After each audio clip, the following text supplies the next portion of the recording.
Memory Kaveri travels వ్యవహారంలో డ్రైవర్ల నిర్లక్ష్యం ఏమీ లేదని, వారంతగా ట్రై చేయడం వల్లే 15 మందికి పైగా ప్రాణాలతో బయటపడ్డారంటున్నారు ఆ ట్రావెల్స్ యజమాని వేమూరి వెంకటేశ్వర్లు.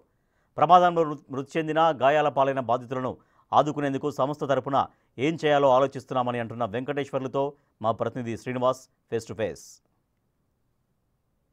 ఆంధ్రప్రదేశ్ రాష్ట్రంలో దారుణ ప్రమాదం చోటు చేసుకుంది. హైదరాబాద్ నుండి బెంగళూరు వెళ్తున్నటువంటి వి కావేరీ ట్రావెల్స్ కు చెందినటువంటి బస్సు ప్రమాదానికి గురై 20 మందికి పైగా కూడా మృత్యువాత పట్టడం జరిగింది. ఈ ప్రమాదానికి సంబంధించినటువంటి మరిన్ని వివరాలను మనం ఇప్పుడు తెలుసుకుందాం. మనతో పాటు వేమూరి కావేరీ ట్రావెల్స్ కు సంబంధించినటువంటి యజమాని వెంకటేశ్వర్లు గారు కూడా ఉన్నారు. వారిని అడిగి తెలుసుకునే ప్రయత్నం చేద్దాం. సార్, ఈ ప్రమాదం ఎలా జరిగింది? మీకు డ్రైవర్లు ఎటువంటి సమాచారం ఇచ్చారు? ఏ టయానికి మీకు సమాచారం వచ్చింది? మాకు 3:30 గంటకి తెల్లవారుజాము 3:30కి వచ్చిందండి. డ్రైవర్ చెప్పిన ప్రకారం ఆపోజిట్ డైరెక్షన్ లో సైడ్ నుంచి బైక్ వచ్చి స్కిడ్ అయ్యి పడిపోయి బస్ కరెక్ట్గా ముందు పడిపోయిందని మాకు ఇన్ఫర్మేషన్ వచ్చింది. ఆ బైక్ పట్టడం స్కిడ్ అవడంతో ఈ బండి మన హిట్ అవడంతో ఫైర్ అయ్యి బైక్ నుంచి ఫైర్ అయ్యి బస్సు అంటుకుపోయింది. బస్సు ఫైర్ అంటుకోవడంతో ప్యాసింజర్ ఎగ్జిట్ డోర్ దగ్గరే ఫైర్ స్టార్ట్ అయింది. దానివల్ల ఆ కింద పైపులు కట్ అయిపోయి ఆ ఎగ్జిట్ డోరు మన ప్యాసింజర్ ఎగ్జిట్ డోరు ఓపెన్ కాకుండా స్టక్ అయిపోయింది. ఆ పైపులు కట్ అయిపోయి ఆటోమేటిక్ డోర్ కాబట్టి దానివల్ల జనాలు ఇంటి నుంచి రావడానికి కుదరక వెనక నుంచి బ్యాక్ సైడ్ రావడానికి ఎగ్జిట్ డోర్ ద్వారా తర్వాత హ్యామర్స్ తోటి మన గ్లాసులు పగలగొట్టి జాకెట్తో పగలగొట్టి వీలైనంత ఎంతమందిని సేవ్ చేయగలం అంతవరకు సేవ్ చేయగలిగామని చెప్తున్నారు డ్రైవర్. అంటే ఇక్కడ ప్రయాణికులు కానీ మిగతా వాళ్ళు కానీ అంటుంది ఏంటంటే డ్రైవర్లు ఇద్దరు ప్రమాదం జరిగినమంటే వాళ్ళిద్దరూ మేల్కొని ఉన్నారు. ప్రమాద విషయం కూడా వాళ్ళకి తెలుసు కాబట్టి వెంటనే అలర్ట్ అయ్యి పారిపోకుండా కానీ అందరినీ అలర్ట్ చేస్తే ప్రాణాలను ఎక్కువ మంది ప్రాణాలు పోకుండా కాపాడే అవకాశం ఉండేదని కూడా అంటున్నారు. మరి డ్రైవర్లు ఆ విధంగా ఎందుకు చేయలేదు? డ్రైవర్ రెస్పాండ్ అయ్యేమని చెప్తున్నారు. మనం చెప్పడం వల్ల కాదు, డ్రైవర్ రెస్పాండ్ ప్రతి ఒక్కరు మేము కమిట్మెంట్తోనే పగలగొట్టాము, జనాలు బయటికి తీసుకొచ్చామని చెప్తున్నారు. అది అయితే డ్రైవర్లు మీకు సమాచారం ఇచ్చిన తర్వాత ప్రజెంట్ డ్రైవర్లు ఏడున్నారు? డ్రైవర్లు ప్రజెంట్ పోలీస్ స్టేషన్లో ఉన్నారండి. అయితే ఈ ప్రమాదం జరిగింది. అయితే ఇవన్నీ ఏసీ బస్సులు కాబట్టి ఇటువంటి ప్రమాదాలు తరచుగా జరుగుతాయని ఫైర్ కి సంబంధించినటువంటి సేఫ్టీ ప్రికాషన్స్ కూడా బస్సులో తీసుకుంటారు. సిలిండర్స్ ఉంటాయి, అదేవిధంగా ప్రయాణికుల సీటు వద్ద కూడా ఫైర్ సిలిండర్స్ అన్ని ఏర్పాటు చేస్తారు. మరి వాటిని ఎందుకు వినియోగించలేకపోయారు? అది వినియోగించలేదనేది తెలియదు, వినియోగించారు కూడా తెలియదు సార్. మనమేం చూడలేదు కాబట్టి. అయితే ఫైర్ సేఫ్టీ సిలిండర్స్ అయితే ఉన్నాయి.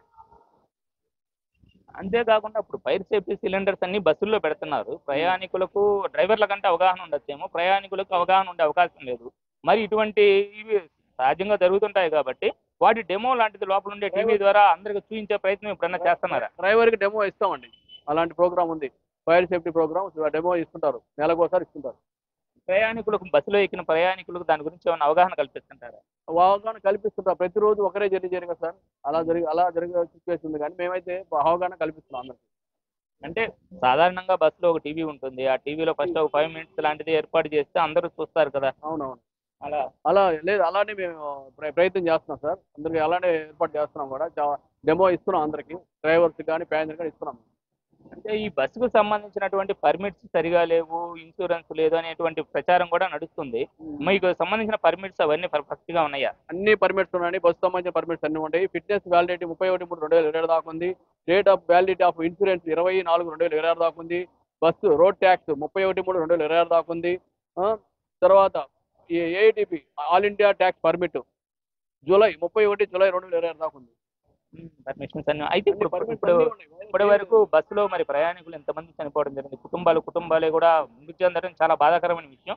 మరి మీ వేమూరి కావేరీ ట్రావెల్స్ సంస్థ తరపున ఈ చనిపోయిన వారికి, గాయపడ్డ వారికి ఎటువంటి కాంపెన్సేషన్ అనేది ఇస్తారా? దాన్ని తగు చర్యలు తీసుకుంటామండి. యాజమాన్యం తెచ్చిస్తున్నాము, ఆల్రెడీ దాంతో మాట్లాడుతున్నారు. మరి వాళ్ళకి ఎటువంటి కాంపెన్సేషన్ అరేంజ్ చేయొచ్చు? ఇప్పుడు ఇన్సూరెన్స్ ఉంది, ఇన్సూరెన్స్ గవర్నమెంట్ ద్వారా వస్తుంది. అది కాకుండా అదనంగా మీరేమన్నా చేయాలా? మేము చేయగలిగినంత మేము చేయడానికి ప్రయత్నం చేస్తున్నాం ప్రజెంట్. అదండి. ఇది ఇక్కడ ఈ బస్సు ప్రమాదానికి సంబంధించినట్లయితే డ్రైవర్లు ఎవరైతే ఇద్దరు డ్రైవర్లు ఉన్నారో వాళ్ళిద్దరు కూడా వీలైనంత వరకు ప్రయాణికులను కాపాడే ప్రయత్నం చేశారని కూడా చెప్తూ ఉన్నారు. అంతేకాకుండా ఫైర్ ప్రికాషన్స్ యూజ్ చేశారా లేదా అనేటువంటిది మాత్రం వారికి ఇంతవరకు సమాచారం అయితే లేదు. కానీ మా గాయపడ్డవారు లేదా చనిపోయిన వారు మృతుల కుటుంబాలను అయితే ఆదుకునేందుకు తమ సంస్థ తరపున చర్చలు కూడా చేస్తున్నామని, ఆదుకునే ప్రయత్నం కూడా చేస్తున్నామని కూడా చెప్తూ ఉన్నారు. అదేవిధంగా బస్సుకు సంబంధించినటువంటి అన్ని రకాల పర్మిట్స్ కూడా ఉన్నాయని, అది దురదృష్టవశాత్తు జరిగిన ప్రమాదం కాబట్టి దానికి ఏదో ఒక విధంగా సొల్యూషన్ మా వంతు కూడా చేస్తామని యాజమాన్యంలో ఉండేటువంటి భాగస్వామ్యులందరూ మాట్లాడుకొని దానికి సాయం చేస్తామని కూడా చెప్తూ ఉన్నారు. ఇది ఇక్కడ ఉన్నటువంటి పరిస్థితి. వీడియో జర్నలిస్ట్ సంటితో శ్రీనివాస్, బిగ్ టీవీ.